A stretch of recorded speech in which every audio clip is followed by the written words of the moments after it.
Au Mali, la junte procède à ses premières nominations. Ce sera notre premier sujet. Nous parlerons ensuite de la Guinée. La présidentielle, côté opposition, participera ou participera pas. C'est la grande question.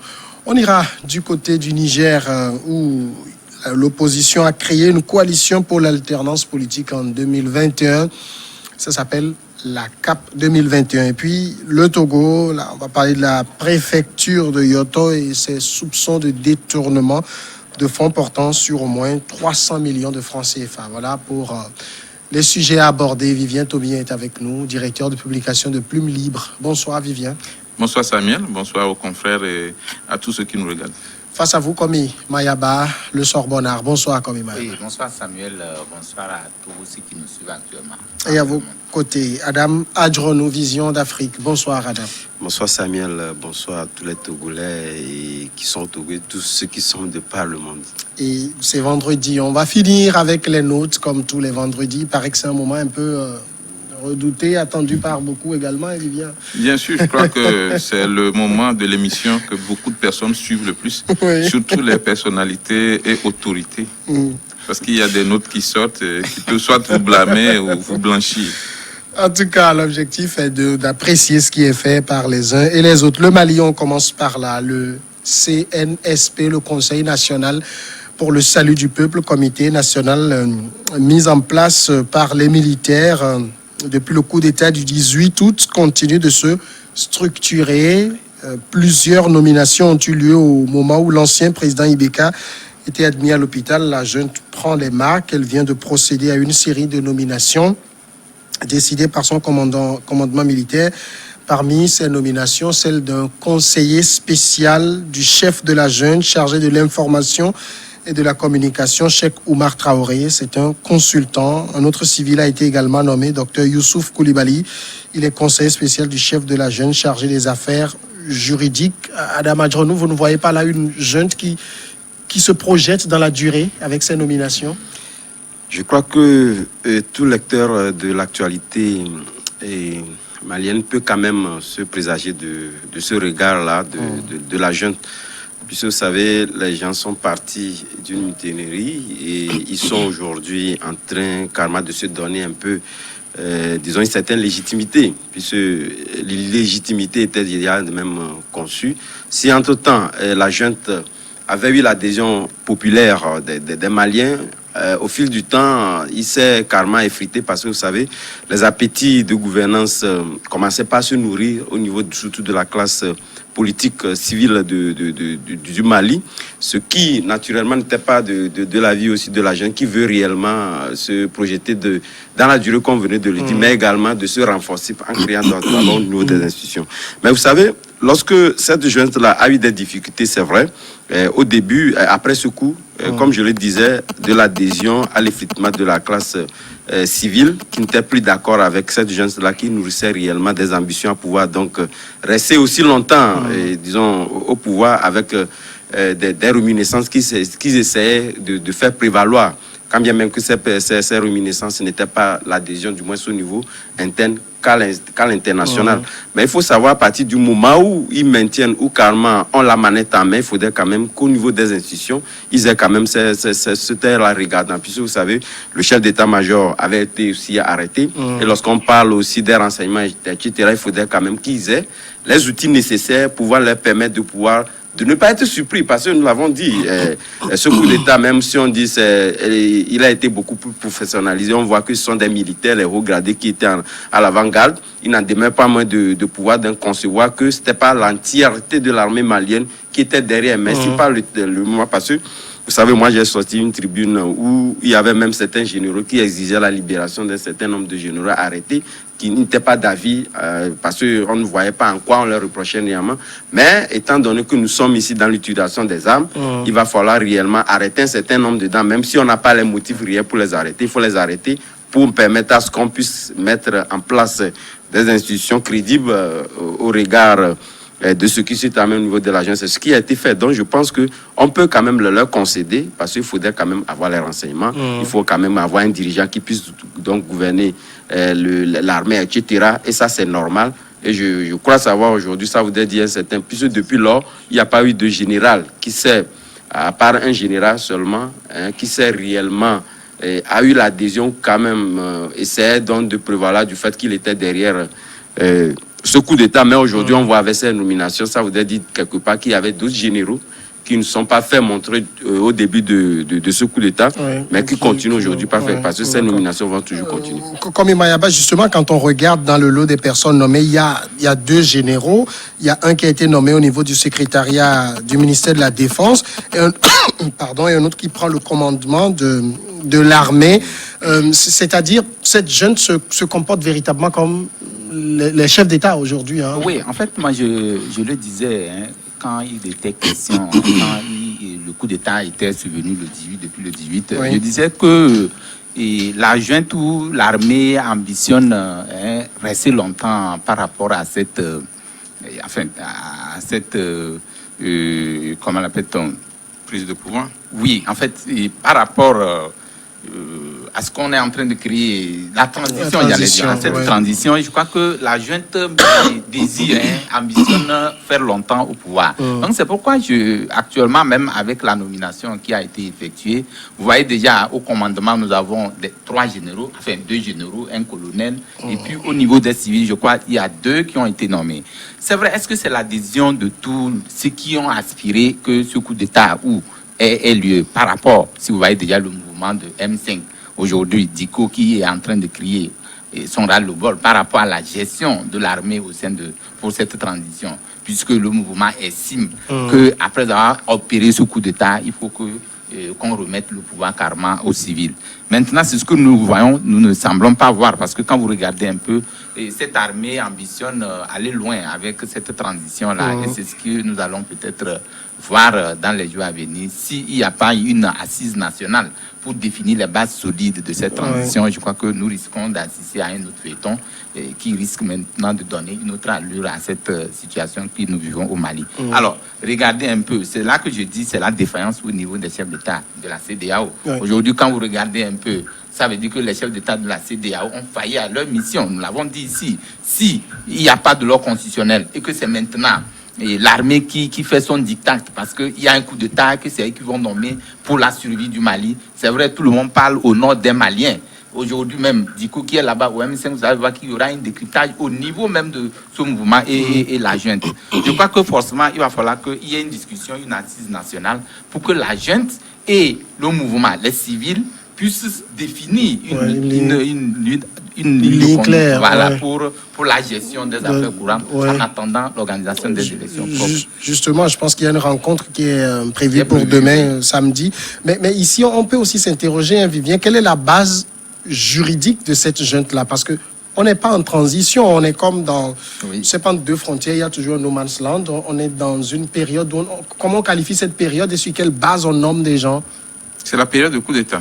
Quand il y a un coup d'État, tout le pays est à genoux, les institutions sont bloquées et rien ne fonctionne normalement. Maintenant, après le coup d'État... Sauf que la particularité du Mali, ça ne vous a pas échappé, on n'a pas suspendu la Constitution. Hein. Oui, mais justement, vous savez que... Alors justement, celui qui nomme, il a quelle légitimité, quelle base juridique pour nommer? Vous savez que c'est suite au mouvement de rue qu'une partie de l'armée a pris effectivement le pouvoir par la force. Alors, est-ce que toute l'armée est derrière ce coup? Généralement, les coups d'État, ce n'est pas les plus hauts gradés qui sont à la tête. C'est souvent de petits officiers. Mais ici, vous avez les hauts gradés, hein, c'est des colonels. C'est pas quand même. Il y a quand même les généraux qui sont là aussi.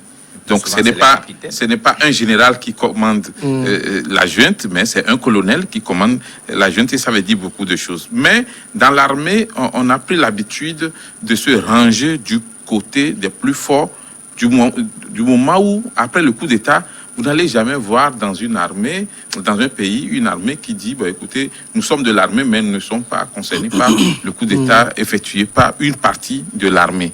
Alors, plus encore, ceux qui ont perpétué le coup peuvent, des fois, arrêter certains hauts gradés ou les laisser libres, surtout si eux aussi, ils garantissent de ne pas s'interférer dans la gestion de l'après-coup d'État.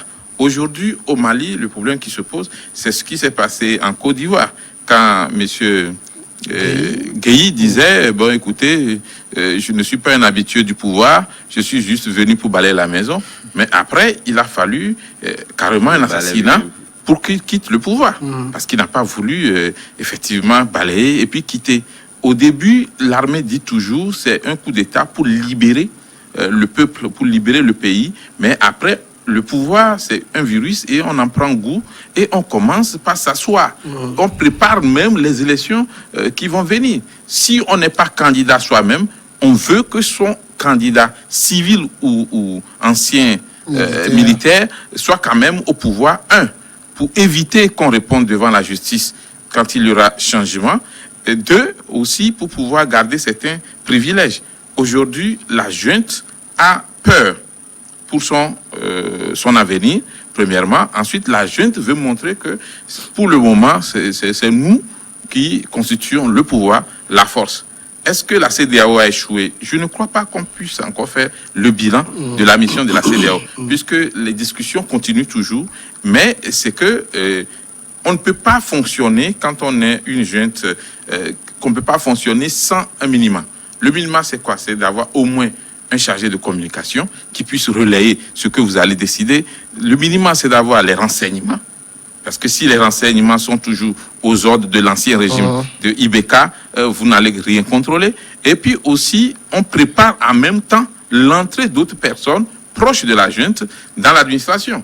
Le poste de secrétaire général du ministère de la Défense est un poste stratégique.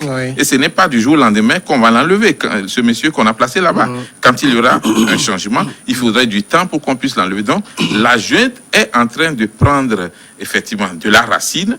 La junte veut montrer que pour le moment, les hommes forts, c'est nous. Et puis la junte a peur aussi pour l'avenir, parce qu'après un coup d'État comme ça, il peut avoir, la junte peut avoir à répondre devant la justice. Donc des précautions sont prises par ces nominations et moi, ça ne m'étonne pas.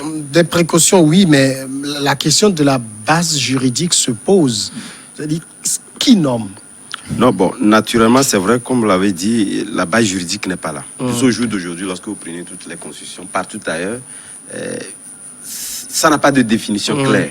Donc, c'est là où ça heurte carrément, disons, cette lecture que nous voyons aujourd'hui au niveau du Mali, qui naturellement, au lieu de le prendre du côté négatif, je pense que ça va permettre à ce que, pour ne pas forcément donner ce talent juridique à ces gens de data, de pouvoir clairement les définir dans nos constitutions. Parce qu'aujourd'hui, c'est vrai, lorsque vous prenez aujourd'hui les démarches de la jeune jusqu'au jour d'aujourd'hui, vous n'êtes pas sans savoir qu'au lieu, comme venait de le dire tantôt Mayaba, moi je n'y pense pas aujourd'hui. La junte, étant donné qu'il se veut, c'est vrai qu'on a tendance à pouvoir mettre par devant tout la question de souveraineté, la question des Maliens, etc. Mais de l'autre côté, la junte n'oublie carrément pas qu'il ne peut rien aujourd'hui sans avoir l'adhésion de la CEDEAO, quoi qu'on dise. C'est vrai, comme la CEDEAO, on peut le juger de tous les mots. Mais cette junte-là a eu quand même à envoyer des émissaires dans la sous-région pour demander ou carrément avoir la caution d'un certain nombre de chefs de l'État qui leur ont carrément dit qu'ils voudraient quand même que ce pouvoir-là revienne aux civils. Ça, ce sont les non-dits qu'on n'arrivons pas à lire aujourd'hui. Ça voudrait dire quelque part que la junte est aujourd'hui alignée derrière les préoccupations de la CEDEAO. La CEDEAO. Mais comme on a toujours l'habitude de le dire... Est-ce qu'elle est alignée ou bien elle est presque forcée? Non, elle est presque obligée de s'aligner. C'est une sanction. Donc, tout compte fait, il a donné sa garantie de pouvoir être presque aligné, mais ça ne va pas se décréter. Mais comme nous avons l'habitude de le dire, c'est vrai que le temps fait intervenir d'autres interférences et qui, la plupart étant négatifs de ce qu'on pouvait présager, parce que si réellement la CEDEAO et les gens n'avaient pas cette intention de pouvoir imposer cette question de souveraineté, etc., la CEDEAO pouvait quand même prendre débat dans cette situation au niveau du Mali et peut-être faire intervenir un civil international, etc., pour diriger, etc. Mais il y avait cette question de souveraineté que nourrissait carrément même la classe politique et la société civile ivoirienne qui n'ont pas permis à la CEDEAO de réellement interférer dans cette position-là. Or, comme je l'ai dit, c'est vrai, pour s'aligner un peu à ce que Emmanuel disait tout à l'heure, la junte va toujours... on aura carrément une transition orientée. Orientée qui ne résolvera carrément pas les problèmes du Mali. Et on risque de se retrouver carrément dans une situation où on n'aura pas forcément ce que l'adhésion ou l'opinion qu'a nourri entre-temps la classe politique, la société civile en déguerpissant et Ibeka, on va, c'est justement pour peut-être habiller encore de mieux ce qu'on a pratiquement reproché. Pour que, comme je le disais la semaine dernière, pour que ces généraux-là d'abord arrangent, qu'ils soient d'abord initiés, que demain, puisque ça peut toujours... Aujourd'hui, c'est vrai qu'ils sont applaudis, mais on sait jamais. On sait jamais. Justement, il y a ce point-là. Est-ce que vous pensez que ce que fait la junte, c'est dans la logique de la CEDEAO, plutôt pour prendre le contre-pied de la CEDEAO, parce qu'on leur impose un civil au pouvoir, eux, ils placent leurs hommes. Si demain, ils cèdent aux civils, leurs hommes sont là. Oui, en fait, c'est ce que j'étais en train de dire. Donc vous avez une transition un peu contrôlée, finalement. C'est une transition contrôlée. Oui. Mais sauf que dans ce cas de figure, la junte est en train de mettre ses hommes par rapport après la transition. Parce que ce qui est en train de se passer aujourd'hui, c'est vrai qu'ils écoutent un peu les préoccupations de la CEDEAO, parce qu'il y a les sanctions qui vont suivre. Mais aujourd'hui, tient compte aussi dans la durée que deviendra cette junte-là après que la situation se normalise. Donc c'est là qu'il y a peut-être une bipolarisation de la situation. Donc je crois qu'aujourd'hui, la junte est en train de mesurer une situation qui, dans un premier temps, tient compte des préoccupations de la CEDEAO, mais dans un second temps également, va tenir compte de sa position ou de sa place dans le concept de cette crise-là qui est en train de... Est-ce que après cette transition, est-ce qu'elle va s'écarter du débat politique? Non. Je pense qu'aujourd'hui, là où tous les points stratégiques, toutes les nominations qui ont été effectuées, quand vous regardez, c'est pour mettre un peu des balises par rapport à l'action même de la gouvernance après la transition. Je crois que c'est vrai, dans nos États africains, les militaires ont toujours, quoi qu'on dise, leur droit de regard dans la gestion politique de la chose. Mais je crois, je le disais, les confrères ont tenté de me dire que la CEDEAO n'a pas échoué. Non, je dis la CEDEAO a échoué. Pourquoi? Parce que dans un premier temps, quand le coup d'État était intervenu, la CEDEAO avait quand même durci le ton. Voudrant justement que le Mali ou bien la junte ramène, qu'on puisse au moins respecter la Constitution, ou bien qu'on respecte la Constitution. Oui, transfert de pouvoir. Transfert de pouvoir. Mais aujourd'hui, dans un premier temps, la France aussi avait condamné. Mais du moment où la France a pris acte, la CEDEAO a été obligée. Donc, vous voyez déjà qu'il n'y a pas une CEDEAO qui est en train de donner... Puisque si ce qui est en train de se passer, demain dans un autre pays aussi, quelqu'un ou l'armée peut prendre cette décision d'aller destituer le pouvoir, malgré qu'il y a une charte africaine. Oui, un protocole additionnel de la CEDEAO. D'accord. Il faut respecter. Première pause et on revient après.